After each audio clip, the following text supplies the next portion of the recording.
Hello UK fans, Melodious here, and welcome to a deck profile with Melodious. It's been a while since I've updated this deck, but I do like the new support, particularly solo, which allows you to get Aria lock out pretty consistently, and the effect of scores which gives them an extra honest, well, extra 2 honest in this deck, is very nice.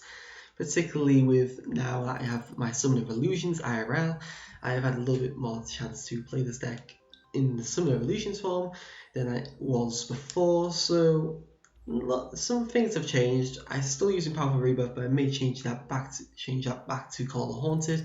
I'm not using the Elegy part of the lock just because the Aria lock can be overcome quite easily nowadays due to Ignista Prominence and I think it's Spellbook of Fate and Necros of Trishula. They're all cards. They can all get rid of your cards before you can really set up your lock properly, or they can just get around Aria because they don't know target. So yeah, there's problems, and there's a lot of non-targeting stuff that can get around this deck. Say, for example, Galaxy Eyes Tachyon Dragon, Blue Eyes Twin Burst Dragon, Raigeki, Torrential, Mirror Forces. They can all get around Melodious Lock. However, this deck is a fun deck. It's not supposed to be very 100% OP that's going to defeat every opponent. It's not really going to be designed to be playing against meta decks. However, it's very trollsy, it's very fun. It can be annoying if your opponent has no outs to it. They can't get over this one lever, even though they have like a big board with Cyber Dragon Infinity, maybe a Cleave Disc, some things that can't run over it. I'm particularly thinking of the episode when I went against Cleave Odd Eyes, Perform Pal, Despots with Necros in it, which was complete randomness that even brought out Cyber Dragon Infinity at one point that really couldn't get over Aria.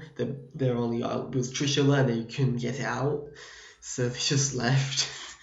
It was really funny, but yeah, Aria can be quite deadly if your opponent has no outs to this. But you can technically take it in any Pendulum deck, since you special summon it, they have to get around it specifically, and then that could draw the attention away from your other cards. So, very good. And yeah, let's go into the deck profile as it is now.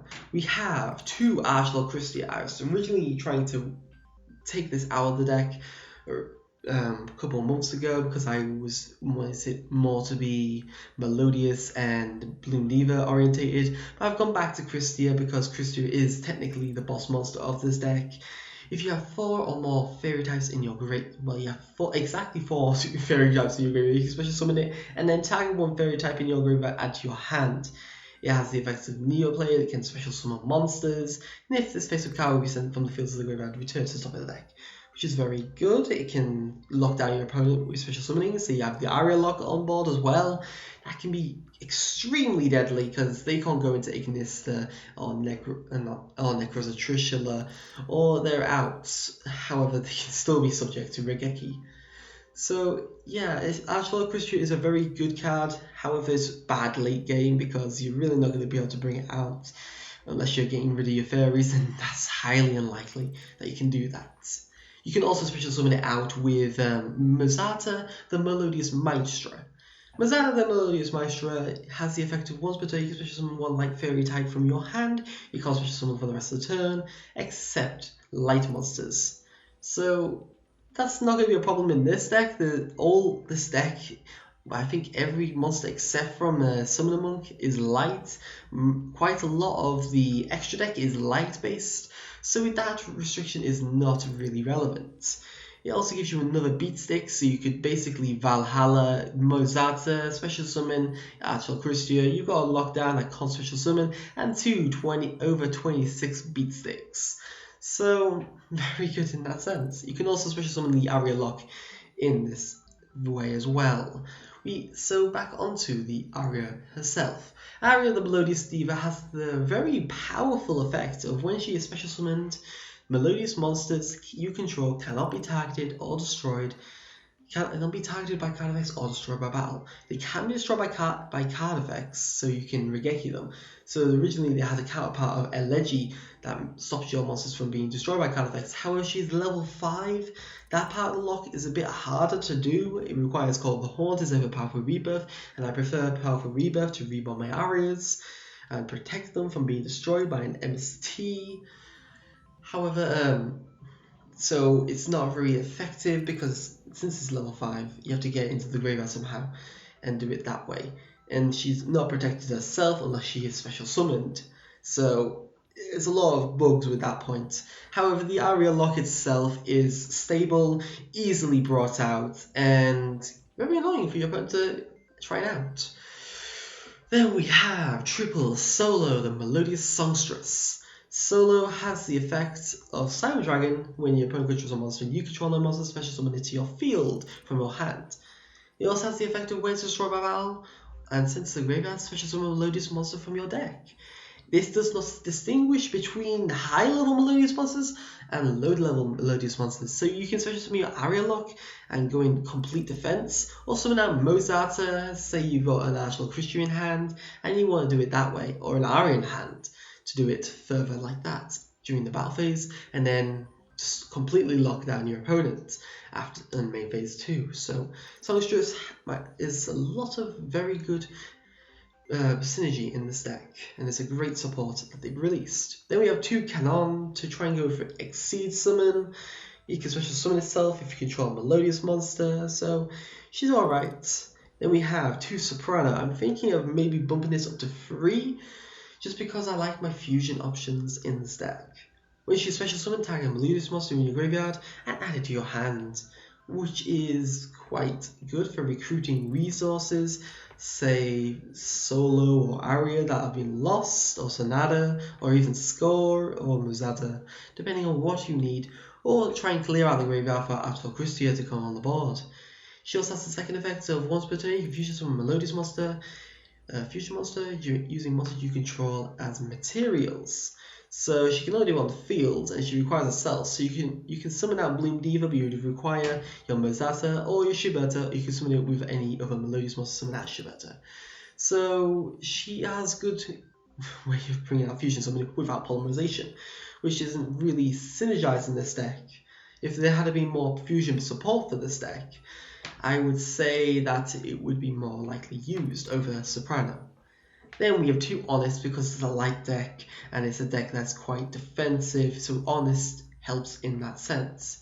Then we have 2 Summoner Monk, discard a spell, special summon Aria from the deck, winning. Essentially, you just do the lock from more or less any side. You've got Solo, you've got Summoner, you've got Solo, you've got Valhalla, you've got so many ways to special summon this monster. So good.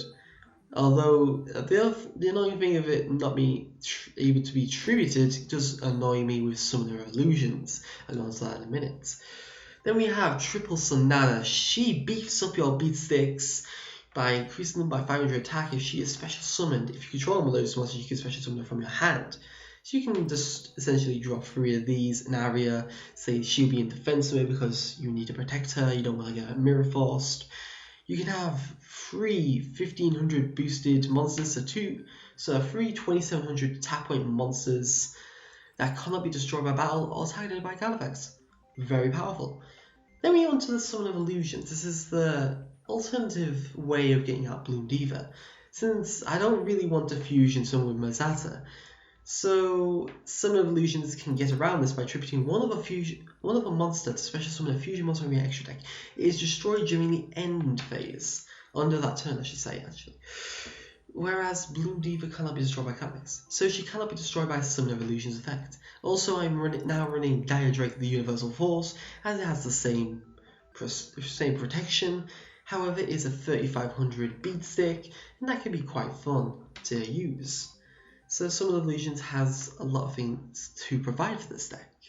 However, it does get annoying with Summoner Monk because that can't be tributed. Then we have Score, the Melodious Diva. Score has the effect of basically reducing your opponent's monster attack to 0 during damage calculation if it's a Melodious monster battling. So very, very powerful because you can beat over anything essentially with an Aria or your Sonatas. So, very good, very good. I think it's a 2 of, I don't think it's a 3 of, because it may clog at 3. We've already got 2 on this, so I don't think it's necessary 3. Then 1 Regeki because it's Regeki. 3 solo, the first movement solo. If you control no monsters, special summon a level 4 or lower Melodious monster from your deck or hand. And you can't special summon for the rest of the turn except for Melodious monsters. So essentially you turn 1 setup with Aria. Very good. And I like it at 3. Originally I had Valhalla at 3 and this at 2. But Valhalla can be MST, this cannot. So I prefer this over Valhalla. Then we have 1 Soul Charge to reborn your Aria in the graveyard or Article Christia in the graveyard. 3 Upstarts for consistency, 2 Twin Twisters, because you really not too minusing from discarding. You can discard Aria and then reborn it with Powerful Rebirth, so you can get your resources back. Plus you can load the field graveyard with material for your Article Christia summon. Then we have 2 Valhalla to special summon Mozata, Aria or Christia. So very good there. 2 Powerful Rebirth. Powerful Rebirth I'm using over Call of Haunted, essentially because it reborns a level 4 or lower monster, and then it increases the attack and its level by 1 or 100. But the thing is, if this card is destroyed, it's not like Call of Haunted, it won't destroy its monster that is summoned. So whereas Call of Haunted would kill Aria if it's destroyed, Powerful Rebirth does not. This can be MST bait if your opponent is not aware of this. So that's quite fun, actually. And then we have 1 Solemn Warning, because it's Solemn Warning. I would run Solemn Strikes, but I don't really have the room for it. Maybe take out Canons, maybe some Upstarts. I'm not sure at the present moment. But it's mainly a fun deck, so you don't really need those. Then onto the extra deck, we have 1 Fortune Tune to resupply your Sonatas into your deck if it's destroyed. So that's quite nice. I've never got into it. Abyss Dweller is a good defense, not good defense. It's good against Bloody Abyss and other cards that use the graveyard. However, not very commonly used. Most of the extra deck is not used in this deck because the Arrow Lock is more potent than them. Bujenti Tsukiyomi, a good draw card. Starliege Palidynamo, a great way of negating your opponent's monsters, and also gets a draw if it's destroyed. Castel, which is Constellar Omega to overlay into N7. Omega has protection against spells and traps, whereas Ptolemy 7 can add back your monsters in your field or even play its graveyard to the hand. So that's very good as well. Then we have Utopia to go into Utopia Prime. Utopia Prime has the effect that when your opponent has at least 3,000 attack point, 3,000 life points more than you can attach 3 materials and pay life points until you have 10 left. Destroy as many special summon monsters your opponent controls, banish them, and inflict 300 damage for each card that was destroyed that way, which is very powerful. I would also use Utopia the Lightning, but I am a European TCG player. I don't have access to this card, so let's just pretend it doesn't exist.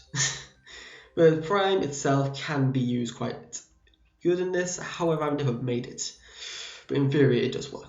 Then we have Felgrant to overlay with Mozata and Christia if it's under skill drain, possibly, or just 2 Mozatas, depending on what you need. And then onto the fusion monsters, the ones you actually go into. We have 2 Bloom Diva, the Melodious Choir. Bloom Diva requires a Melodious Maestro and a Melodious Monster, so that's alright. However, Mozata is your main Melodious Maestro, and you wouldn't want to use her. Shibata is the alternative, so you can more or less use this with Summon of Illusions more than anything. She cannot be destroyed by battle or card effect, so very good. You can't take any battle damage involving this card. If this battle is a special summon monster, after damage calculation, inflict damage equal to the difference between this attack and their attack, and if you do, destroy that monster. Very powerful, as it can get over problematic cards like Cosmo cards, and they can't really snipe away this monster. They would have to try and go for Slipper to go to Samurai Infinity to get over this monster. But if you can leave on the board, you can more or less screw over your opponent, because they can't get over it, especially if it can't be targeted by card effects, excuse me. So yeah, however, easily overcome now with Ignista and stuff like that. Then we have 2 Shibata, the Melodious Maestra. Schubert has the effect of during either player's turn, you can target up to 3 cards in either player's graveyard, banish them, and this gains 200 attack for each card. You can only use it once while it's on the field. It's more or less your beat stick. This is one you usually use to beat down your opponent with, because it's more or less a 3k beat stick that can be destroyed by battle or targeted by card effects if you have the Aria lock on board. So that can be very annoying. And then finally Gaia Drake, because you can protect it from being destroyed by Summoner Illusions, and it's a nice 3/5 beat stick. So quite good. So yeah, this is essentially my deck profile for Melodious. Tell me what you think. Please leave your comments below. And if you got any suggestions for the deck, also leave those below. I do enjoy the deck quite a lot. It's very fun. However, the game has evolved to a state where you can really get over this lock quite effectively and generically, which is annoying. But it can still screw over your opponent if they are not prepared. So yeah, thank you for watching. Please leave your comments below your suggestions for the deck, suggestions for my channel in general. Please like, subscribe if you enjoy this, and want to see further content. Matt Rant, signing out.